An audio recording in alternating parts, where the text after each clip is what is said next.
Hi friends, welcome to my channel. இந்த வீடியோவில் என்ன பார்க்க போகிறோன்னா கத்திரிக்காய் புளிக்குழம்பு எப்படி செய்யுதுன்னு பார்க்கலாம். ஸோ அதுக்கு வந்து ஒரு கரண்டி எண்ணெய் விட்டுட்டு கடுகு போட்டுக்கலாம். கடுகு பொரிஞ்சதும் நம்ம கட் பண்ணி வச்சுருக்க வெங்காயம் கருவேப்பிலை சேர்த்து வதக்கிக்கலாம். வெங்காயம் வதங்கின பிறகு நம்ம கட் பண்ணி வச்சுருக்க தக்காளி ஆட் பண்ணிக்கலாம். ஒரு 10 பல்லு பூண்டும் சேர்த்துக்கலாம். உப்பு சேர்த்து வதக்கிக்கலாம்.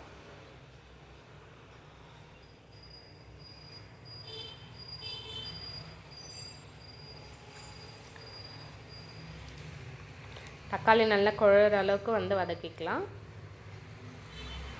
ஸோ தக்காளி இப்போ நல்லா குழஞ்சி வதங்கிடுச்சு. நெக்ஸ்ட் நம்ம கட் பண்ணி வச்சுருக்க கத்திரிக்காய் சேர்த்துக்கலாம். கத்திரிக்காய் சேர்த்து நல்லா வதக்கிக்கலாம்.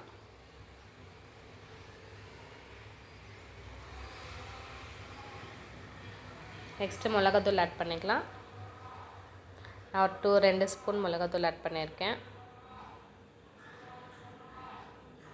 நல்லா சேர்த்து வதக்கிக்கலாம். தேவையான அளவு தண்ணி விட்டுக்கலாம். நல்லா மிக்ஸ் பண்ணிவிட்டு ஒரு மூடி போட்டு நல்லா வேக வச்சு எடுத்துக்கலாம்.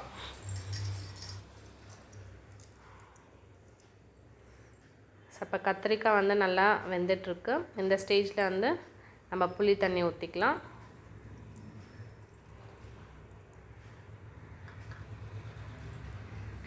புளி தண்ணி ஊற்றி நல்லா மிக்ஸ் பண்ணிவிட்டு நம்ம கொதிக்க விடலாம்.